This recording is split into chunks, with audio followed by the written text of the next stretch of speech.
terceiro braço e o quarto, eu vou falar mais rapidamente, porque veja bem, esses eixos, né, o eixo pentecostal, neopentecostal, midiático, e o eixo da bancada evangélica, são, digamos, aqueles mais evidentes. Então aqui eu vou gastar menos tempo, obviamente, senão eu entraria pelo horário afora, né?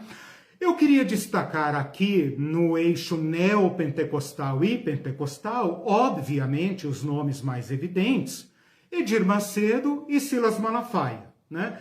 São estilos muito diferentes, mas muito bem-sucedidos.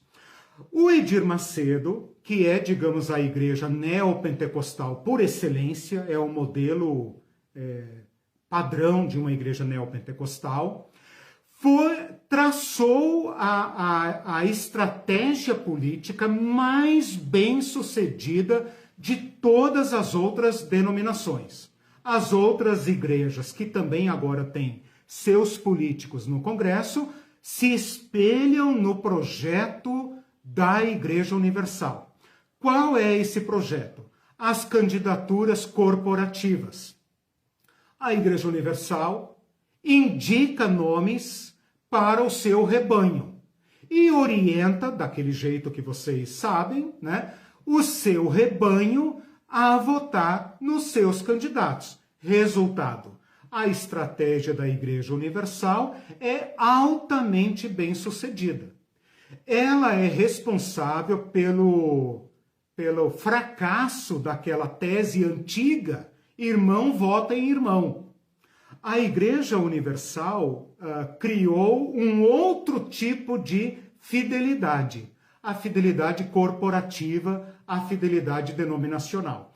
Então, a Igreja Universal hoje, com o seu mega empreendimento, né, que é empresarial, midiático, televisão, jornal, igreja, empresas, esse gigante, né, que é a IURD, a Igreja Universal, a marca universal, é o grande, digamos, carro-chefe da presença neopentecostal na política brasileira.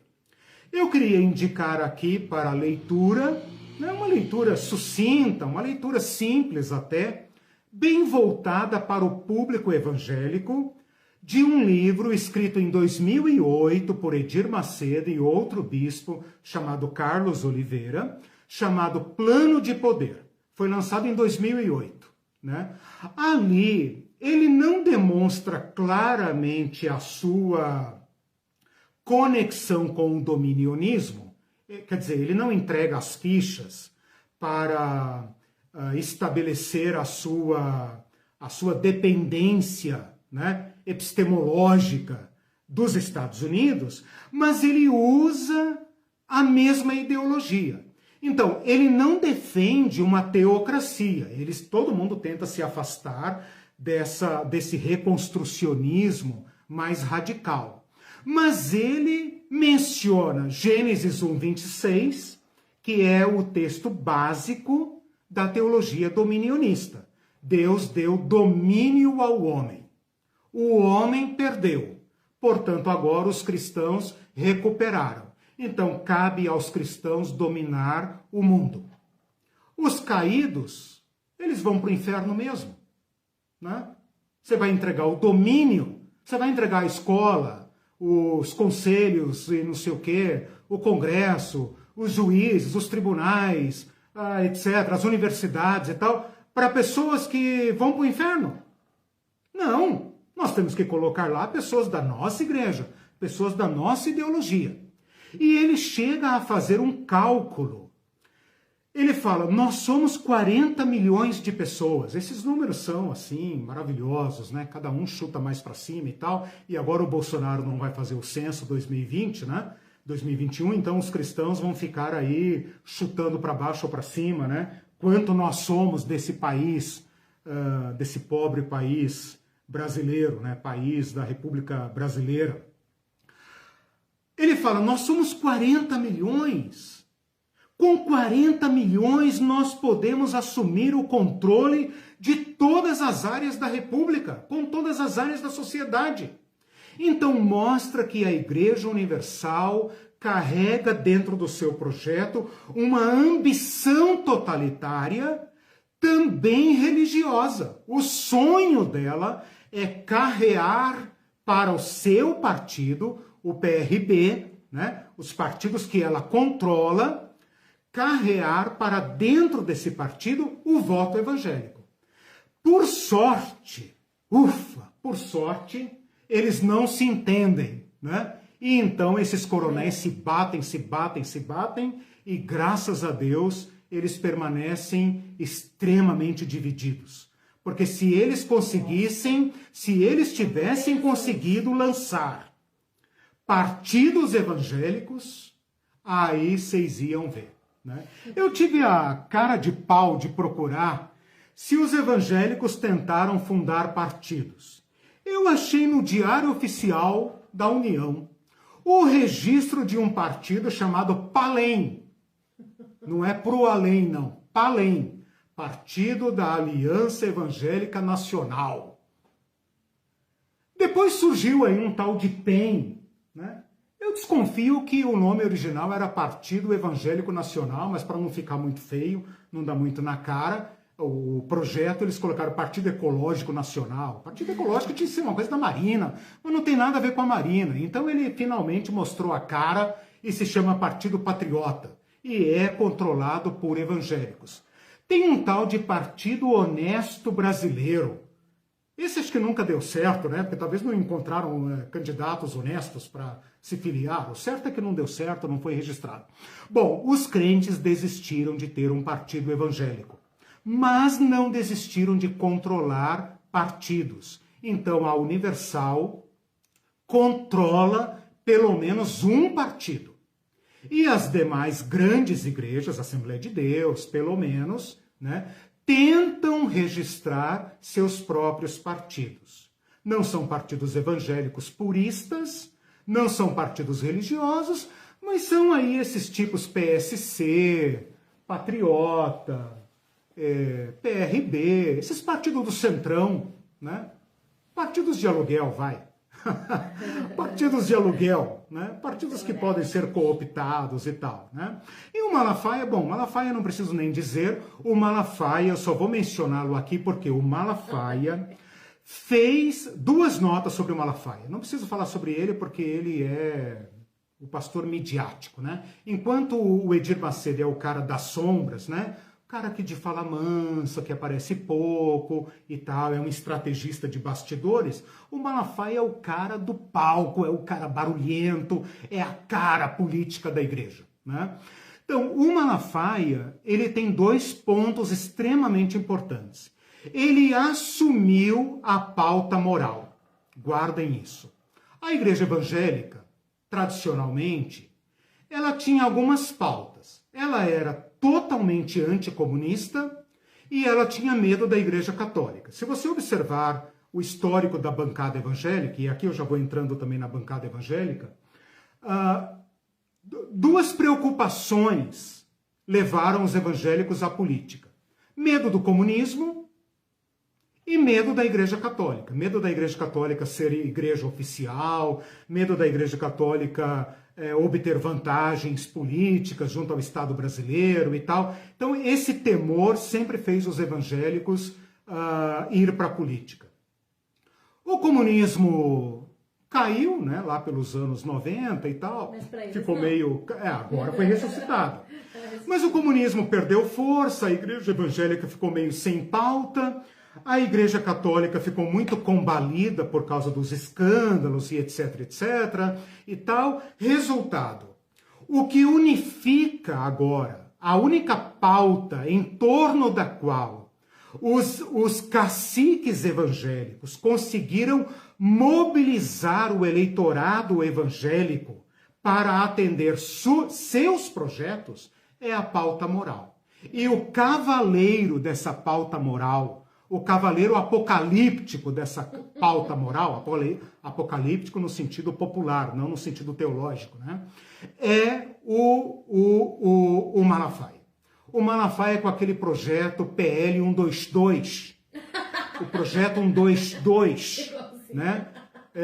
que vai colocar o gaysismo, né? Então, a partir do mandato do PT, por ali e tal, eles começaram a fazer esse levante, e foi um levante coordenado e organizado, né?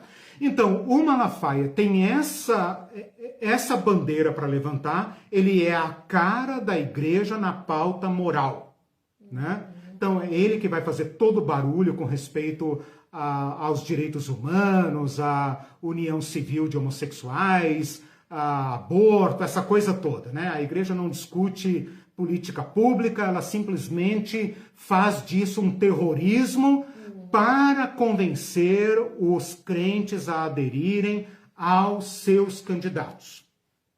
E uma outra coisa na qual o Malafaia se sobressai mais, talvez, do que qualquer outro grande líder evangélico, é a mídia e as redes sociais. O Malafaia é um cara da televisão, ele não tem seu próprio canal, né? Mas ele é um cara da mídia, né? Ele produz diversos vídeos, ele repercute, o que ele fala bomba na mídia, bomba nas redes sociais, e ele tem quase 2 milhões de seguidores no Twitter. Então, o Malafaia é uma tremenda caixa de ressonância.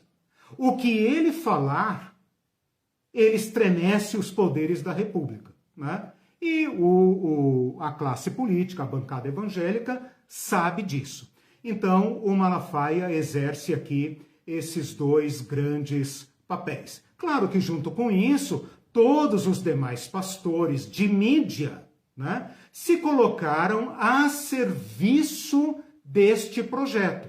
Então, quando você vê hoje todos os grandes líderes brasileiros, evangélicos brasileiros, envolvidos com esse projeto de poder, eles têm uma pauta comum.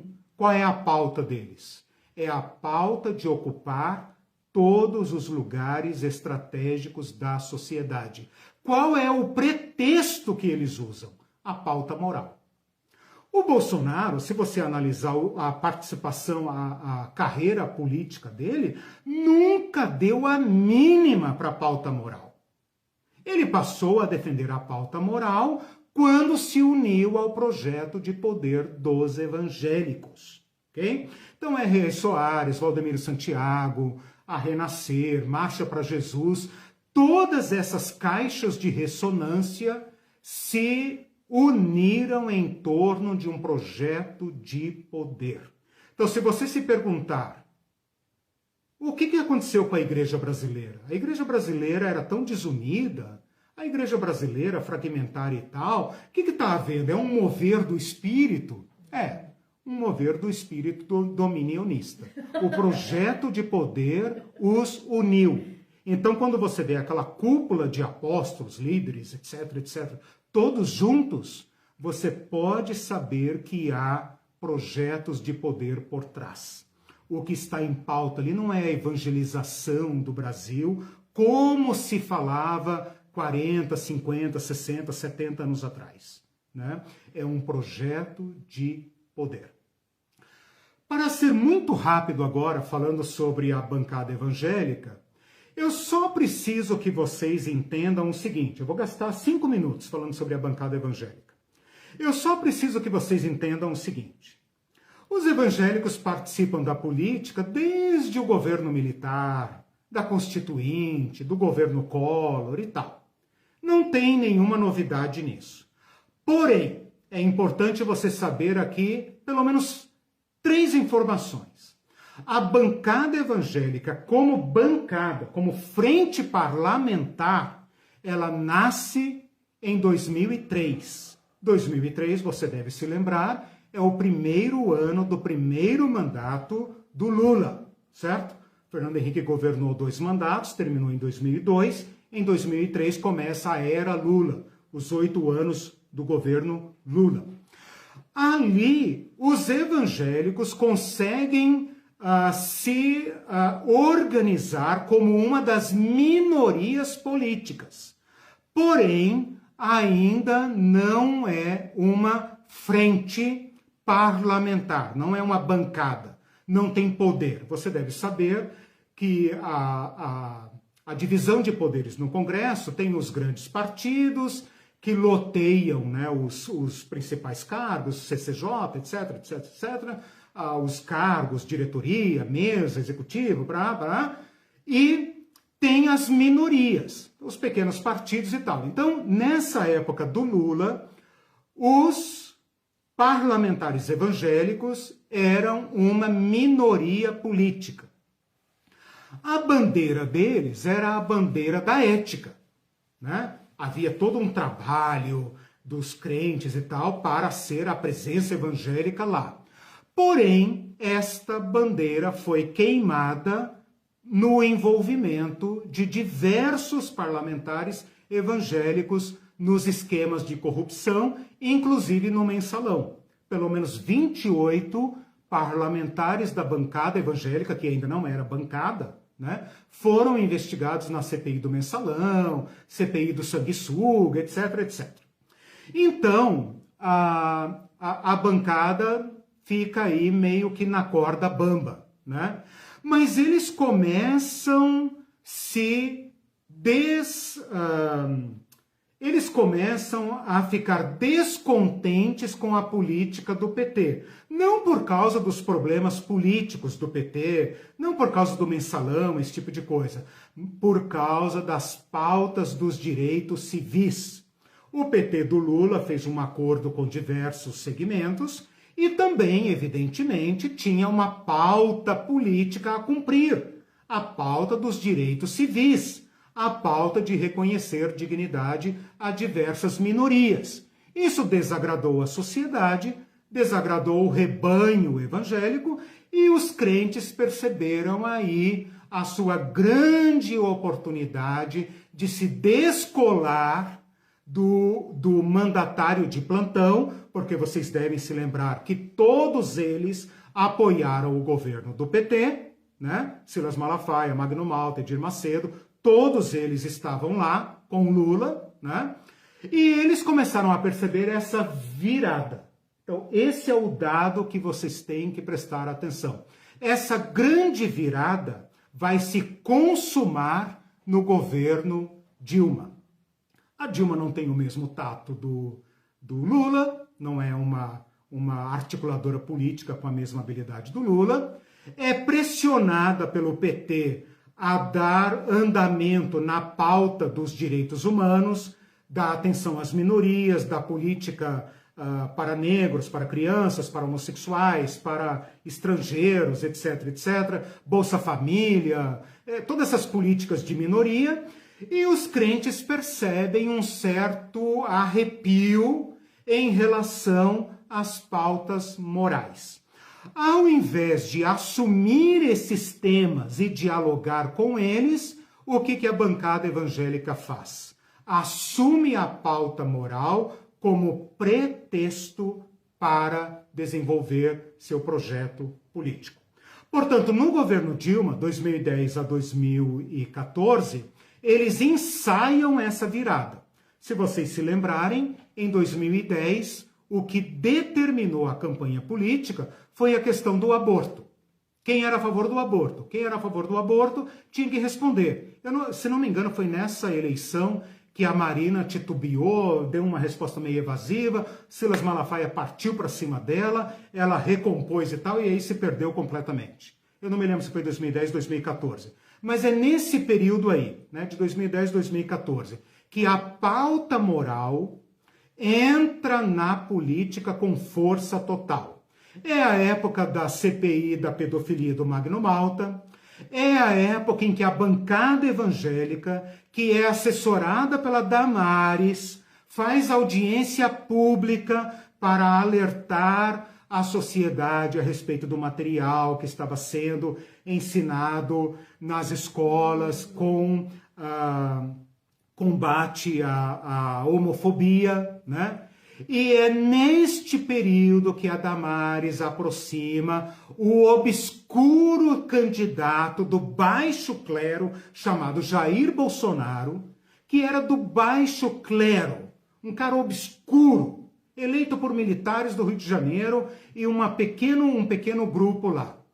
O Bolsonaro se aproxima destas pautas. É a época em que o Feliciano assume a Comissão dos Direitos Humanos da Câmara e faz aquele barulho extraordinário. O Bolsonaro cria o nome Kit Gay e com isso ele multiplica por 4 as suas eleições para o seu 6º mandato na Câmara. Tá feito o angu, né? A Igreja Evangélica descobre a sua força política e descobre um cara que tem uma cola para cooptar um certo desagrado da sociedade brasileira, junto com crise, com todo aquele período dificílimo que foi a crise lá, a grande quebra dos anos 2008, 2009, que a Dilma assumiu e toda aquela crise que o país conheceu. Além disso, assume a presidência da Câmara o Eduardo Cunha, da bancada evangélica, do centrão, dos partidos nanicos. Aí, meus irmãos, é que nasce a bancada evangélica dominionista. Então, o que eu quero que vocês prestem atenção sobre a bancada evangélica é basicamente isso.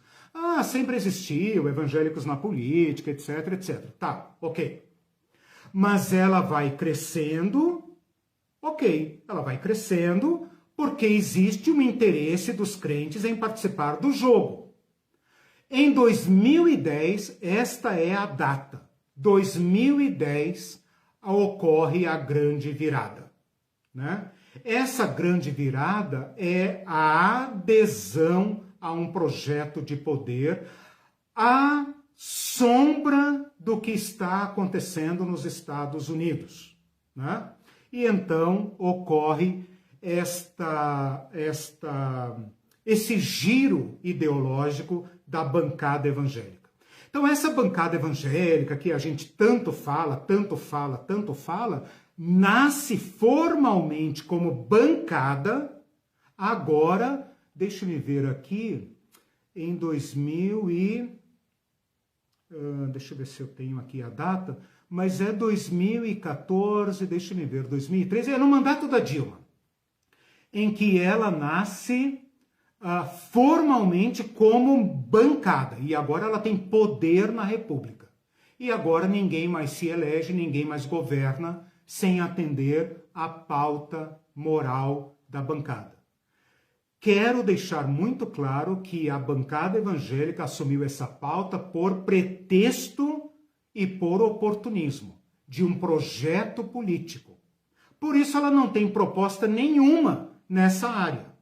Na área da mortandade de mulheres, na área de políticas públicas, etc. Ela faz caridade, sim, sem nunca jamais mudar as estruturas. Então era isso que eu queria que vocês entendessem, desculpe falassem muito rapidamente, mas o Bolsonaro se aproxima da bancada evangélica e então ocorre esse casamento que está aí. Então nós temos um presidente que agora conta com o apoio integral da bancada evangélica e das grandes lideranças evangélicas. Não significa dizer que todos os crentes brasileiros aderem a isso, mas os poderosos aderiram. E deu certo, deu muito certo. O lema deste nosso presidente, nosso não, presidente da República, né? Porque eu não tenho presidente, quem tem presidente é a República. Do presidente da República gospel, né? É um versículo que alguém deve ter citado para ele, que não significa absolutamente nada num presidente que se mantém pela mentira, né? E o lema altamente nacionalista, altamente perigoso, que é este Brasil, como é que é o nome? Brasil acima de tudo, Deus acima de todos. Né? Esse lema é a lacração, ou se você quiser dizer, a pá de cal, né, deste projeto dominionista brasileiro. Chegamos ao fundo do poço, chegamos ao grau cruento de um projeto de poder da Igreja brasileira, influenciada pela direita republicana norte-americana. Essa proposta foi aceita, nutrida e deu fruto. E o fruto se chama governo Jair Bolsonaro, com o apoio da bancada evangélica. A bancada evangélica foi a primeira a construir esse governo monstruoso que está aí, e pela lógica da relação entre igreja e Estado, será a última a abandonar o barco. Prestem atenção nisso. Será a última a abandonar o barco. Bolsonaro vai buscar apoio em tudo que puder. E o casamento mais fiel será o da política dominionista. E se afundar, vai ser dessa forma trágica como foi o fim do governo do Donald Trump. Né? Era isso que eu queria apresentar aqui, os 4 eixos. Teria que falar muita coisa, mas eu acho que pelo menos vocês entenderam os tentáculos desse projeto que ajudam a gente a explicar esse projeto de poder, esse fenômeno que está diante de nós, esse abacaxi, né, que nós vamos ter que descascar. É bastante conteúdo, né? Estourei todos os tempos aqui. Mas como o pessoal está aqui e tem perguntas e tal, e o assunto é muito importante. Para mim não tem problema, estou à disposição, tá? Desculpe estourar o tempo, mas eu estou aqui à disposição de vocês. Só para ler algumas coisas e algum comentário que você queira fazer. Tá. A Ruth Brito está dizendo que é bom lembrar que a tal bancada evangélica não tem só evangélicos. Muitos parlamentares católicos também fazem parte por assumirem as mesmas pautas morais. Sim. Eles se identificam nas perfeito. pautas, né? A ala conservadora da Igreja Católica formou esse ecumenismo político lá. Padre Paulo Ricardo, Canção Nova, Renovação Carismática Católica, tamo junto. Então, isso com que certeza. o pastor Mário Jango comentou que as denominações evangélicas, não conseguindo se unir na fé bíblica, o fizeram na bancada política, através das pautas morais. Tem a ver com o comentário da Ruth. Ecumenismo. Tem 26 denominações na nossa bancada evangélica. Aí tem uns comentários anteriores que eu deixei de ler, que inclusive tem uma pergunta aqui do pastor Mário também, que diz assim: Eliseu, será que nós podemos incluir e dizer que missões de ensino como CEPAL e outras entraram nas igrejas pentecostais com literaturas preparando o campo ideológico para esse tempo? Boa pergunta. Eu peguei assim os casos mais nítidos, né? Mas eu acho, pastor Mário, meu querido irmão, eu acho que cabe a nós, brasileiros, no caso, fazer a crítica, né?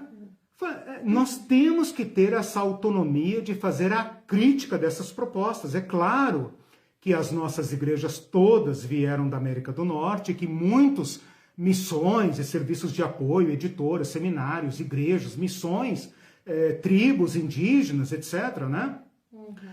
Vieram nos apoiar.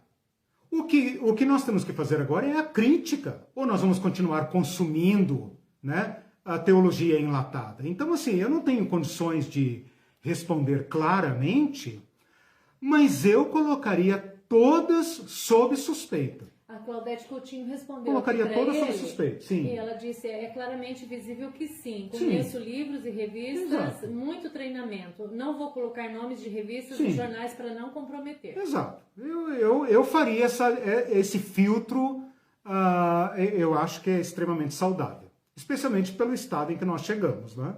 Nós chegamos a isso. Quer dizer, nós não estamos mais discutindo agora um projeto... um projeto, ele já está em curso, né? E nós temos que fazer a crítica disso, porque a sociedade vai nos julgar a todos, né? A sociedade não vai saber se porque eu sou cristão, eu sou progressista, eu sou dominionista, ela vai botar essa fatura na porta de todas as nossas instituições, né? E todos nós vamos pagar o pato junto.